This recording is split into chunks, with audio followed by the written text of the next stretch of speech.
What's up, Jason? Not much. I'm good. How are you? Pretty excited to talk about Mortal Kombat. I just watched it today, maybe 4 hours ago. Nice. Ooh, it was entertaining. Yeah, wasn't it? It really was. It was so fun.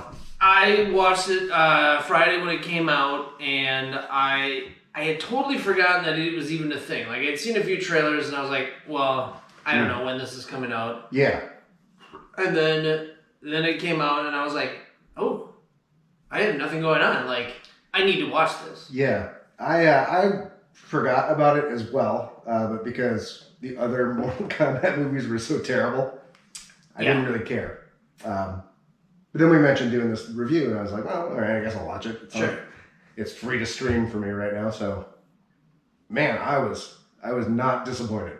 Let me tell you what, I had actually, it's part of the reason I wanted to watch it was the opening, I don't know if they released the opening scene or if somebody leaked the opening scene. Yeah, I think they put the first, 7 minutes out or something like that? Yeah, I was sold immediately. Yeah. Like... Yeah, it was a good 7 minutes of a movie. That was great. Like, it set up the history of them, of Sub-Zero and Scorpion. Mm-hmm. I want to know more of the backstory, like why they were fighting to begin with. Like, I don't. Yeah, they didn't super explain that. They touched on it a bit, but I do know that the actor that played Sub-Zero is signed up to do 5 of these movies. Yes. So we're gonna learn a little bit more. Yes, I would imagine so. And I know that I read that this is the first of 3. There's going to be a trilogy of these. Yeah. And maybe a Sub-Zero origin or something like, I don't know what the other 2 would be. Yeah, it'd be more like origin story spin-off things. Sort of like how Avengers, those 4 movies, right, is the franchise, and the other ones are set up spin-off-y kind of things for that. Right. And yeah, so I am super pumped for that. Also, I recognize the actor who is playing Scorpion. Yeah. But I couldn't figure out where. Mm-hmm. I looked in his bio. He was in Endgame. Yeah. He was the guy that Ronin killed. Right. Yes. Yeah. That Hawkeye came across Hawkeye in Tokyo. Yes. Yeah. And I was like, oh, okay. Well, that's why he looks familiar. Yeah, he's that guy. He's basically been that guy in everything. Like he's been a ninja in a million things.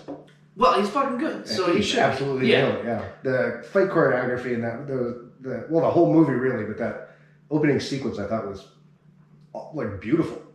Yes, no, it was great. When he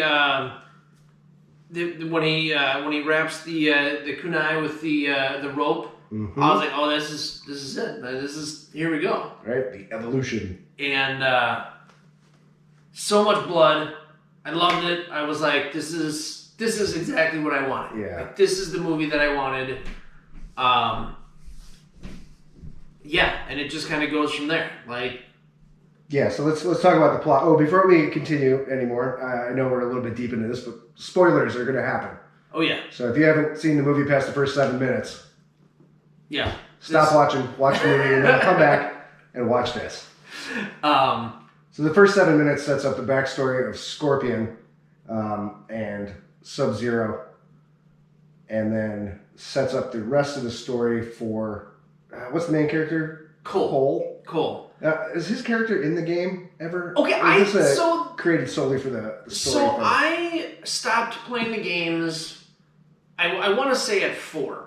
I didn't realize we're up to 11 now. Yeah, I think I stopped at 2. It was still the 1990s. Right. So that would have been it for me. I think on a Nintendo 64. Okay. So I remember playing, plugging hundreds of dollars worth of quarters into the fucking game at actual arcades. Yeah. And I know when the arcade games got a little further. Actually, I think you could do it on the consoles too. Like I kind of lost interest when you could start doing babalities and animalities, right, yeah, and friendship. It just got weird with it. The only reason I wanted to play was to rip somebody's head off or rip their heart out. Still attached, yeah. Right. Absolutely. I didn't want to be their friend or turn him into a cuddly animal or whatever. Fatality. But anyway, So after that initial scene, well, the other thing that threw me is that the main character is a guy, and the baby that is saved by Raiden is a girl. Mm-hmm. So for some reason, and the timing, I guess they announced, they showed what the date was. Yeah. But that little bit of information kind of shit doesn't really ever stick in my head either. No. You know, until like later on when Sub-Zero's like, no, I ended that family line in the 1600s. Yeah, and then I was like, what? Holy shit, did he? Was that really when that happened? Right. Okay, so now I'm like, well, all right, that's fine. Raiden looks way better than that joke of a Raiden that was in the other movies. Yeah, wasn't that the Highlander? I don't know what that was. Was that the same? Was it? I think so. At least in the second movie that they did in the 90s. Okay. Pretty sure it was the Highlander. How you have an actor play Raiden, or even introduce the character without the hat? Get the fuck out of here. Mm-hmm. He didn't have long flowing hair. He always had the hat. Yeah. Unless in the later games he did have the hair, in which case I don't know. Also, he wasn't a white guy, so good job to this new movie. Right. Yeah. And actually, that actor is also in Marvel movies. He was in Thor Ragnarok. He was the, I think he had the ball base. Again, the guy that played Scorpion? No, this is the guy that played Raiden. Oh, yeah. Okay, you're right. I remember, yeah. He was one that... one of the Warriors that 3 or 4 or whatever. Yeah. Yeah. So one of Thor's boys. One of Thor's boys. So I was like, okay, well that makes sense too. Like he also looks very familiar. Yeah. Yeah. So then we get past that opening scene, cut to Cole. Present day. A down and out fighter agreed to a last minute fight for $200. Right. Clearly, he's got a history of losing. Like he's very good, but he never. You can't quite put it over the top. The thing is, he like ends up taking more punches than he doles out. Because he doesn't really play defense. Yeah, kind of. I mean, it's not entirely clear, but yeah, usually it seems like he's just there to get his ass kicked. Yeah, basically. So then he predictably loses that fight, and then we meet Jax. We meet Jax. We meet his daughter. Cole's daughter. And yes, and you know they talk about the birthmark and the. Mm-hmm. Whatever. Again, I don't know. Yeah. Whatever. And then after... the other thing that I noticed, the second time around, and of course, once you get to the end and then you go back and watch it, you see all sorts of things you didn't see before. Right. Cole is wearing black and yellow throughout the whole thing. Oh, yeah. I think I immediately noticed that. Okay. I noticed it, but it didn't quite click until I was like, his shorts are black and yellow. His gym bag is black and yellow. Yellow duct tape on the strap. Right. The bracelet is black and yellow. I'm like, yeah. Oh my god. There's a thing too about like the bracelet and just generally Scorpion's whole weapon, like the rope sort of ties everything together. Right. New rock stars or something mentioned that today. Yes. Or I noticed it today, but yeah. So that was cool. A little symbolism, a little metaphor there. Yeah. Yeah. And then, so then they go to the diner or something. They go get some food. Family time, yeah. They just go to get some food after the fight, and then it starts snowing. The windows start freezing up. Yeah, because... Sub-Zero shows up. So we also meet Shang Tsung, and he sends Sub-Zero to Earth. Excuse me. One of the other things that I didn't catch the first time around, but I caught the second time, Jax, when he says he took the belt from Eddie Tobias, is a nod to the creators of the game. Exactly. Ed Boon and John Tobias so they just combined the names. Snuck that in there, which is cool. I like the pretty common like Easter egg thing. Service to the creators. Yeah, they put a lot of showrunners and PAs or whatever names and it's Marvel things, Right. So then it starts snowing. Shit starts going crazy. Okay, now again, if this is something in the later games, maybe. I don't ever remember Sub-Zero having that much power. Like, I don't know if that's a thing. Yeah. Like, that was never really one of his things. I feel like I remember him being able to make it snow in one of the games, or like snow would always be falling in the background when you were fighting against him. Okay. Maybe. But whatever. Made for an awesome movie. It did. Yeah, that was great. Then you get the Jax versus Sub-Zero fight, which ends as you would expect it to if you've ever played Jax as a character. That was both brutal, awesome, and yeah, I very much. I shouldn't say I enjoyed it. Yeah, but I enjoyed it. I feel guilty saying that. It had to happen so that he could get the robot arms later. Right. But when he kicked him off the thing and his body just kept hitting the different levels of the thing. Yeah. I was like, ooh, oh man. Oh, he did. You just ripped his arms off, man. Now you're just adding insult to injury. Right. And he doesn't even throw him off. He just like stands next to him and just like subtly just like just like an extra little F you, bro. Right? Yeah. So after that we meet Melina, Reptile, Sonya Blade, and Kano. When they go to Sonya's warehouse or their underground military hideout that they whatever set that up, was, predictably a junkyard or a scrapyard of some sort. Something. And then something of course, very low key. Yeah, there's a bunker underground with crazed. The Charlie Day Bird conspiracy wall. Yes. Yeah. I can't think of the Pepe Sylvia. Yeah, whatever. The Pepe Sylvia wall. Yeah, a trope that's in basically everything ever. Right.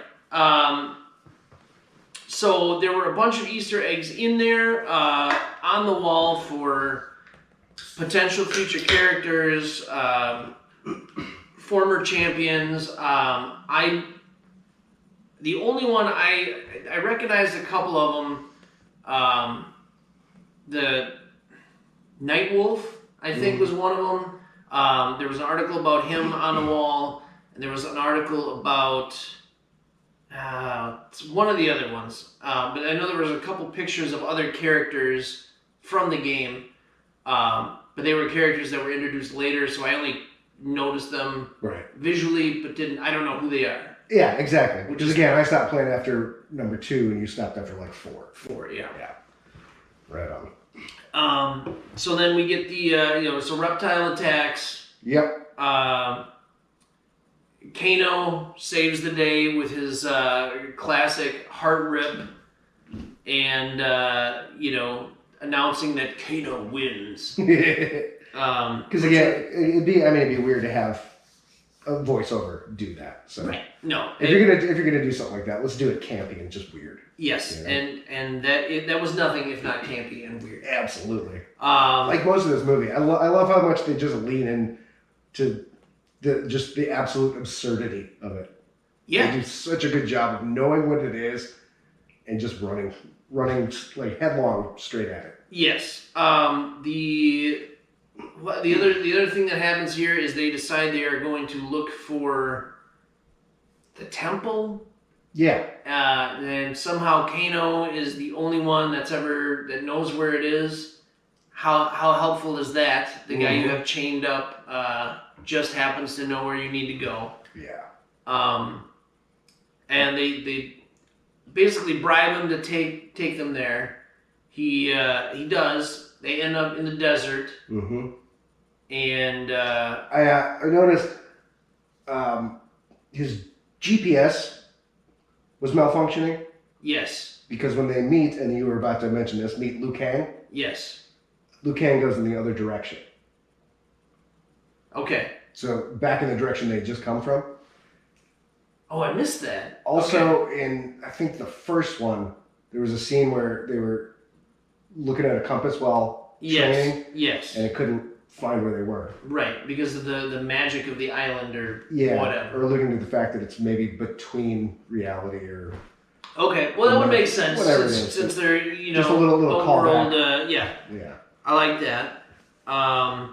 So yeah, they find they find the temple. Actually, Liu Kang hits Kano with a fireball or something. Yeah, that's how he says hi. Yeah, just here you go. Here's a fireball. Yeah, and I am not your enemy. Right? Are you sure, bro? Because you just hit me with a big ball of fire. We're not friends now. Right. But anyway, we meet Liu Kang, Kung Lao, the hat guy, as I refer to him. Yeah. Kano tries to steal the amulet of Chinook, which, again, I'm aware of.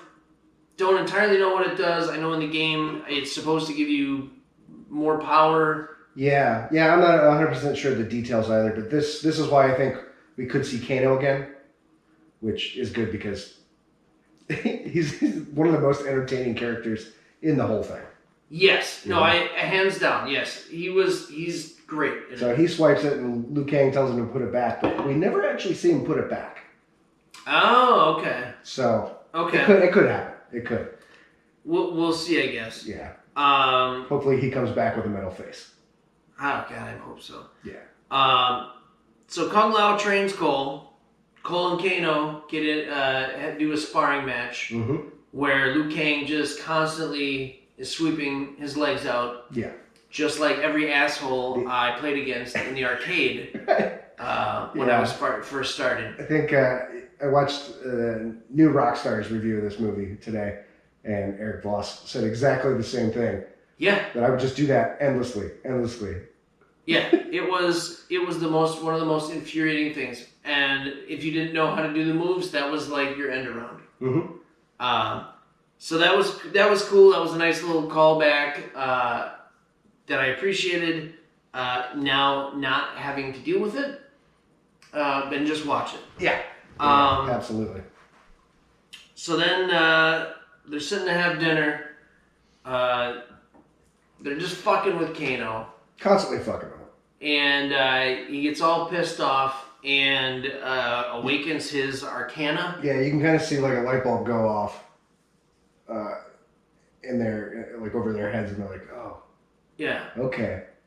Yeah, they definitely had a thing going. Yeah, they're antagonizing him, and, you know, they're like, are you mad? Good, because you should be. And then that's when he gets so pissed he gets a laser eye. Right, which, and again, I don't remember him having that in the game. Some friends of mine said that, no, he absolutely does have it in the later games. Yeah. I just remember it being glowing red eye. Yeah. So, I don't know. Again, it's been over 20 years since I played it. So. Right. So then we meet... then basically, the bad guys show up in the temple and are like...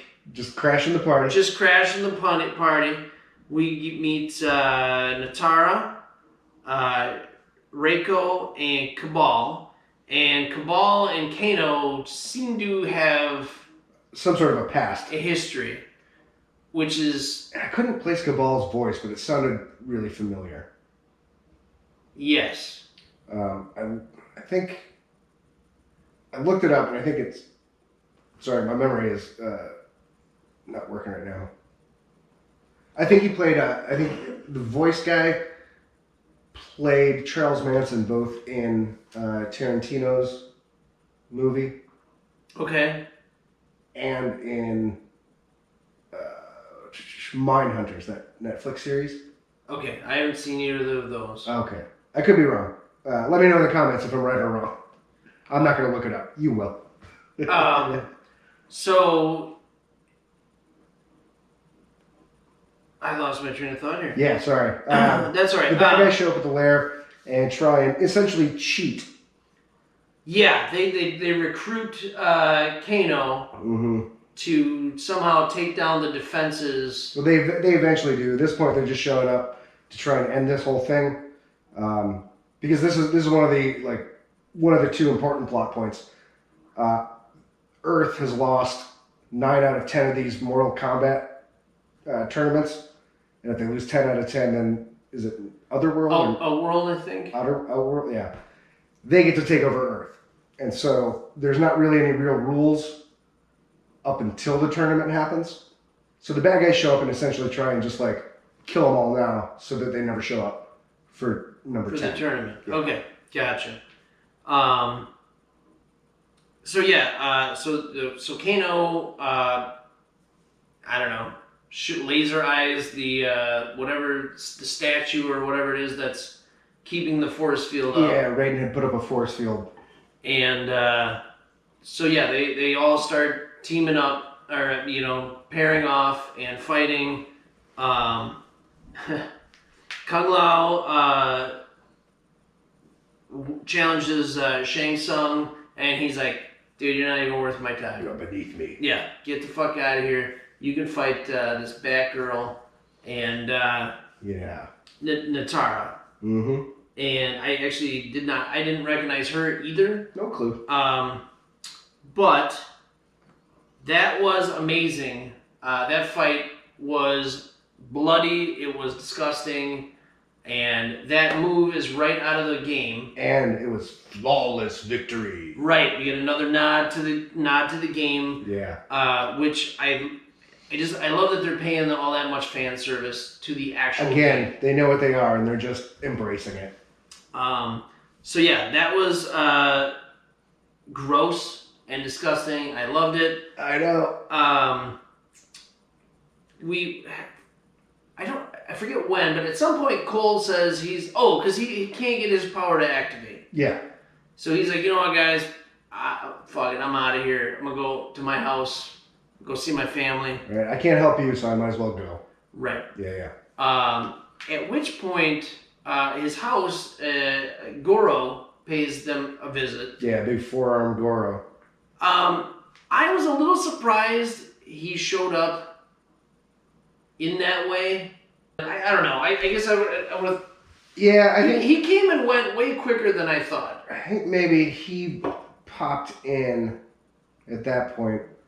Because again, Cole's whole thing is he's fulfilling a prophecy. And so that's a fairly important thing.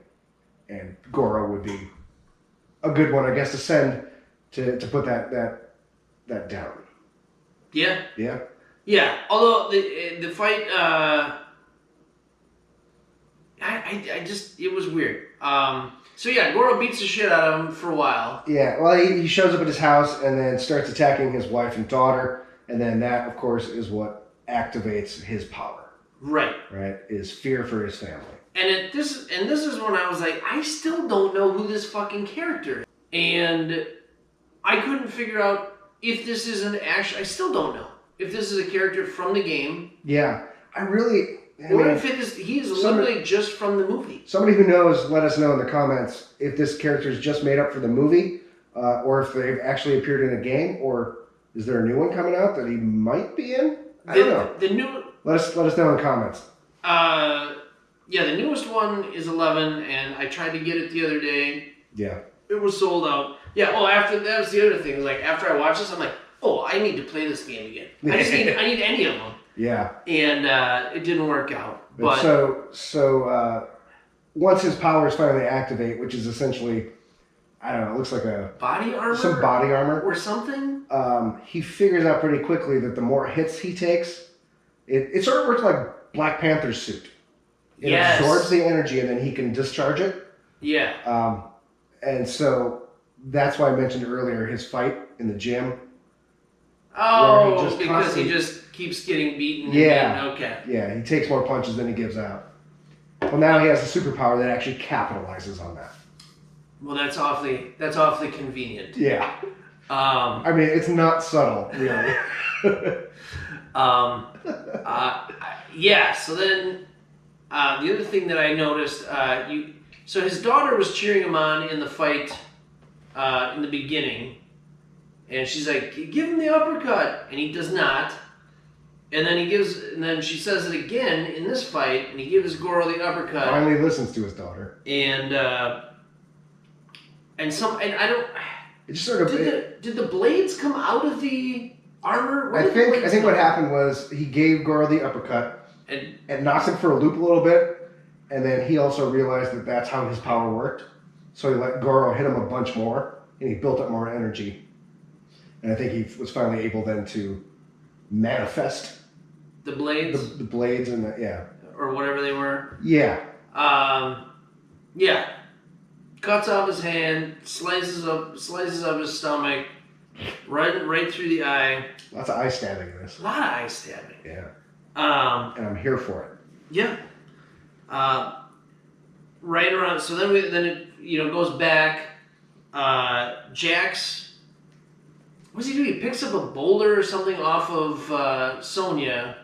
He does something, and then that triggers his power, and it gives him the beefy robot arms that we know. And love. His shitty little pre-arms, I'm going to call them. They weren't strong enough. Sonya was trapped under a rock, and he wasn't strong enough to pick it up. Okay. And then so his power ignited, and it turned his arms into giant metal arms, and he was able to pick the rock up and save her. Okay. Well, again, and those are the arms I was looking for the whole time. Right. And when they gave him those little ones, I was like, what the fuck is this? Yeah, man, you can't have your full power immediately. Is that even really a power, though? You got robot arms. Yeah, but, he made him better. I guess. All right. He's essentially like a shitty cyborg. Kind of, From yeah. DC, yeah. After that, Shang Tsung sucks the soul right out of Kung Lao, which is shitty because he was probably my second favorite in this movie. Yeah. After Kano, and Jax, and then after that you see Jax and Rico fight on the classic bridge scene that had all the spikes at the bottom of it in the game. Yeah. That's that same bridge. So this is after they sort of regroup. Oh yeah. And in between these two separate fights, that's when Sonya ends up killing Kano. Well, somehow in this I didn't quite catch it either time. Somehow they decided the best way to fight these guys is to separate them. Mm-hmm.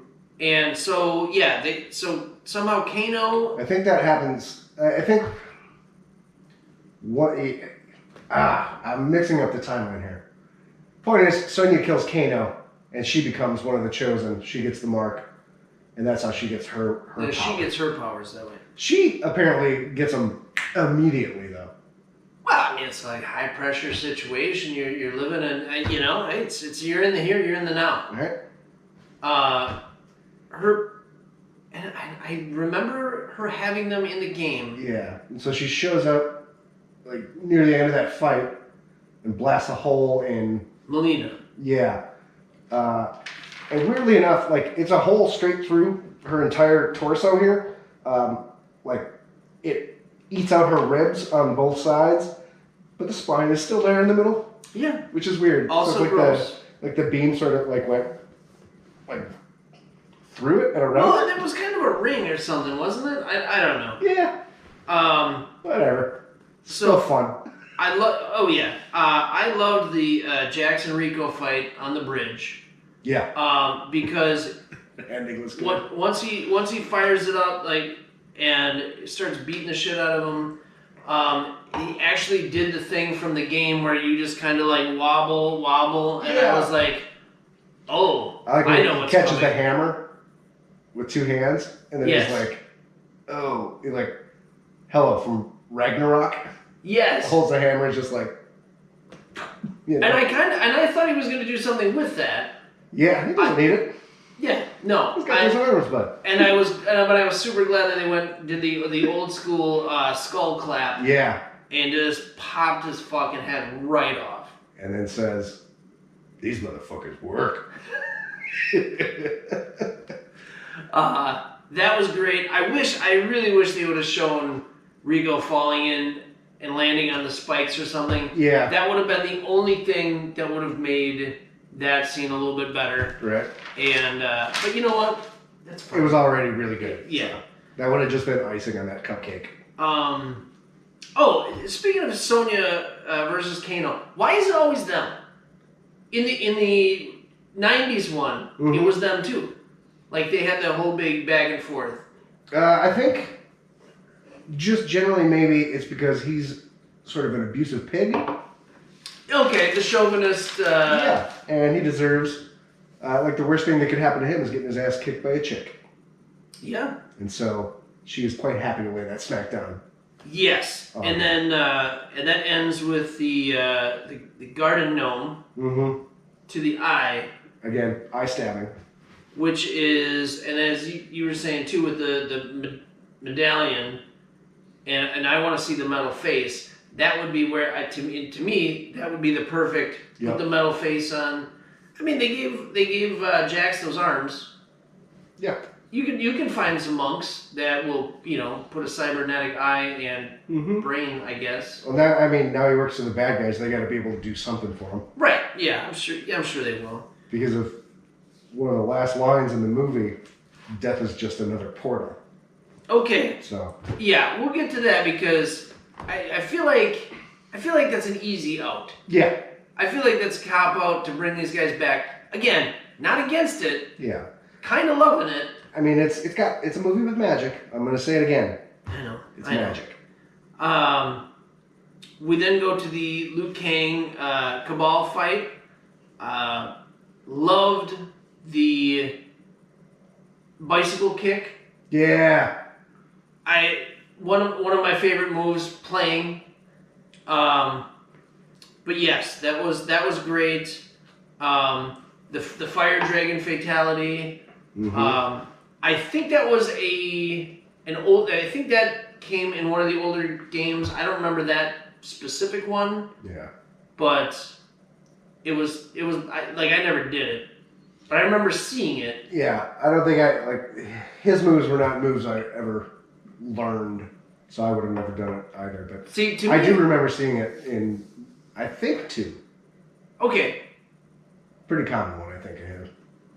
Fair Leg enough. sweep, bicycle kick, and then Fireball. dragon fatality. Yeah. Okay. Yeah, I learned his right away because they were the easiest. And that was, so he was one of the main ones that I played. I always played Raiden. Yeah, he was, the forward, he just shoots at you. Or, yeah, forward, or back. I think it was away, and then BA. It doesn't matter. But I want to play it now. God damn it. Maybe we'll get Tony Petty to help us out. We'll do some streaming gameplay of it. If only we had some sort of streaming channel, like I don't know. Somebody should invent one of those. The Brash Menagerie Twitch page. Oh. We'll see you guys there in a little while for that. Actually, you will. Yeah. I'm going to get the game coming up. We're going to be doing that. Nice. Oh, dude, bring it over here and throw it on the big screen. We'll talk about it. We'll sort out the details. It'd be life-size Mortal Kombat characters, man. All right. So, all right. So then Sub-Zero steals Cole's family. They go back for some reason, and I don't know why. They go back to the gym that Cole had his fights in. He has turned it into his lair. In the game, and his family is frozen. Call back to the opening scene. He's fighting Sub-Zero. I don't remember where the knife came from. Raiden gave it to him.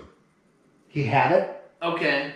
And then he started using it as a weapon, and then Sub-Zero got a hold of it. Turned it on him. Went to go stab him, and he stopped it with his hand, and then squeezed down and started bleeding on it.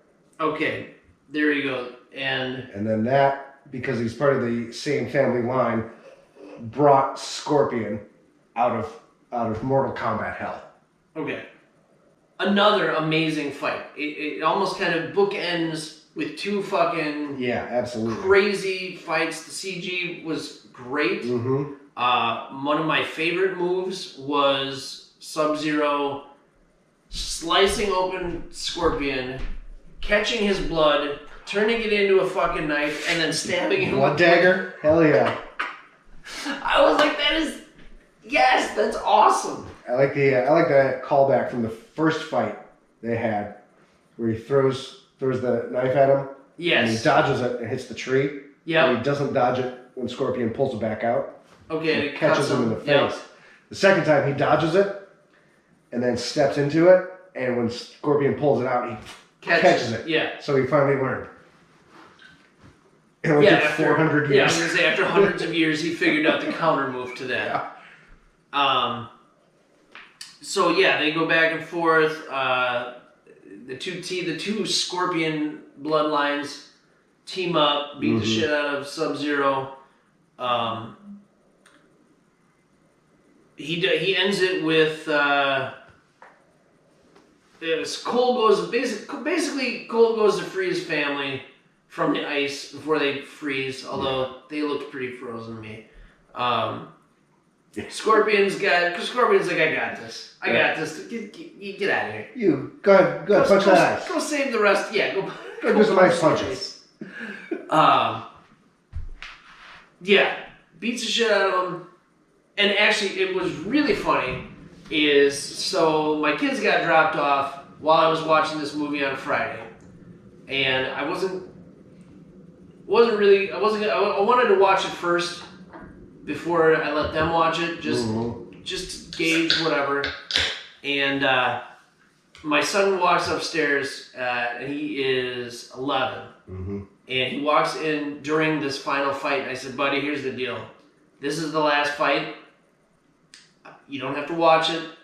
It's probably going to be bloody, but I can't stop now. Yeah. We have to watch this.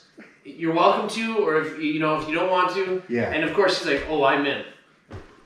So he's telling me, he goes, well, what is Scorpion's powers? Like this other guy can do the ice and whatever. And I said, honestly, what's weird is in the game he breathes fire, and I haven't seen him do that yet. No sooner do I say that, he's over there stumbling. The fire breath comes out, turns him into charcoal, and Nev goes, that was awesome. I was like, I know it is. So that was cool. And is that when the death is only a portal quote is? Yeah, then the big bad shows up. Shane's son. Raiden and the rest of the good guys show up, and basically they foreshadow the next movie. Yeah, they set up the next movie essentially. With returning characters, probably. So then they try to wrap a few things up.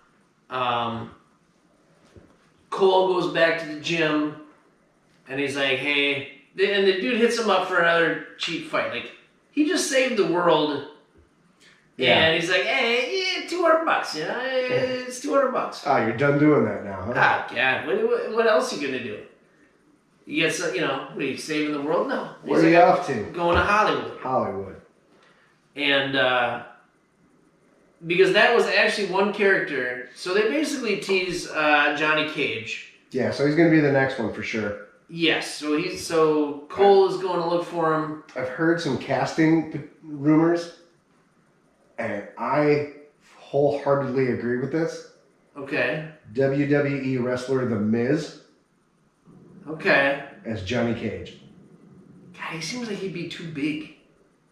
He's not that big a guy. Really? No. He's not Hulk, he's not like 9 foot tall, he's not Andre the Giant, he's not like Hulk Hogan who's like 6 whatever. Right. He's a pretty average height, he's not super bulked out. Okay. Plus his general, I think, WWE character is a cocky motherfucker, so. Which would tie in. I know, perfect. Which would tie in, yeah. Yeah, it would not even be acting. No. It would just be a wardrobe change. Yeah, you just need some fancier sunglasses and maybe a shirt. Yeah. Oh, that's interesting. Yeah. I wouldn't have guessed somebody like I would have thought I don't know if I'm thinking from the game or the other movies that he's just a guy our size who just knows a whole bunch of kung fu and shit. Yeah. But that would be interesting to have somebody a little bit bigger. Movie kung fu. Again, The Miz is not a huge dude, so. All right, I don't know who it is. Wasn't he on like Yep. MTV? I think it was Real World or Reality. It was either Road Rules. Rules. I can't remember, and I also don't care. Yeah, because that doesn't matter. So yeah, that's kind of how it ends. It leaves you with a little bit of a cliffhanger. Shang Tsung's vowed to be back. Mm-hmm. Raiden sends Cole to go find other warriors. Yeah, sends them all out to go find others. His just happens to be, Johnny Cage. But, I would have liked to have seen Katana, the fan. Yes. Yeah. Now there was an Easter egg. Yeah, in one of the scenes. There was a fan in the temple. Okay. But it would have been dope to see her. The good guys. I think I'm pretty sure she was a good guy in the game generally, right? I don't know. She was introduced a little later on. Anyway, the good guys could have used some more ladies. Because clearly they can get their powers quicker than the dudes. Well, yeah. I feel like most of the women in Mortal Kombat were not on the good side. They would have not had iPhones in the movie? No, probably not. Yeah. That's a little trick to tell who the bad guy is, if you guys don't know. Apple won't let bad guys have Apple products in movies. What? Yeah. Get the fuck out of here. It's 100% true. So if people in a movie have an iPhone or using a Mac or something, they are the good guy. Okay, that is both ridiculous and pretty great. I heard about it again on a probably Nerdist or New Rockstars thing about Falcon and the Winter Soldier. Okay. It was a fan theory that popped up because Sharon Carter's character, spoiler alert for that if you haven't watched it, didn't have an iPhone. Interesting. Oh, okay. Well, maybe it's just because she's been relegated to Madripoor and had to do some shady things. Nope. Wow. Yeah. Okay. All right. That might be a different review. Yeah. We should go watch a bunch of things and see if that, like, how accurate that really is. Okay. Right. I'm into that. It's not just that good guys have iPhones. It's that if there are people in a movie with an iPhone, they're on the good guy side. Okay, you just kind of blew my mind. I know, right? I heard that and I was like, that seems silly. But then I also finished watching Falcon and Winter Soldier. And, whoops. And there it is. Yeah. Okay. Well, we got a little bit off track there. Yeah. But, anyway, I would say if you haven't seen Mortal Kombat, do it. It's a million times better than the... It's 12 out of 10 for me. It's pure enjoyment. Yeah. There's not a single bad part of this movie. Quite honestly. Yeah, no, I enjoyed from that opening scene to the final scene. Yeah. I thought it was great. If this had been the movie that came out in the 90s, I would have been huge into Mortal Kombat and probably bought a lot more consoles just to keep up with the evolution. So that was the other thing. So the other thing that was kind of weird, and if we might do a little bit of a throwback to comparative to the other movie, mm-hmm. One thing I loved how okay, let me rephrase that. I hated the Scorpion in the other movie. Yeah. With the lizard thing that comes the snake. Yeah. Yeah. That wasn't a thing. Why did you do that? That was such bullshit. Didn't they just straight up make him a bad guy? What do you mean? Scorpion. Yeah, he was. Just a but bad guy. also that wasn't one of his powers. Where did this come from? Yeah. You took a lot of artistic, creative license with a knife and a rope or a chain or whatever. Yeah. Yeah, I was like, that is absolutely ridiculous. Mm-hmm. I hated Raiden. Man, they were so bad. And whereas I think this one paid a lot more homage to the game. Absolutely. And that one was like, well, it was more of just a cheesy kung fu movie. Yeah. And again, like generally those movies aren't art house pieces, you know. And that's exactly what this movie needed to be. It was just fun. Right. And it was. I enjoyed it. I would recommend it. Yeah. Actually, I had a couple. I posted about it on social media and at work. I had 3 guys come up to me today and they were like, "All right, what did you think of it?" I'm like, "I'm making a video tonight about it. Yeah. You need to watch it." I don't know. I guess that's kind of it. Yeah, man. 12 out of 10 for this thing. Watch it, love it, enjoy it, tell your friends. Absolutely. All right. Thanks for watching, guys. Get into the comments. Let us know what you think about this review or anything else you may want us to review. We'll watch anything and talk about it because clearly we got nothing better to do. We got nothing better to do. Like, subscribe, tell your friends. We'll see you later. My awesome friends.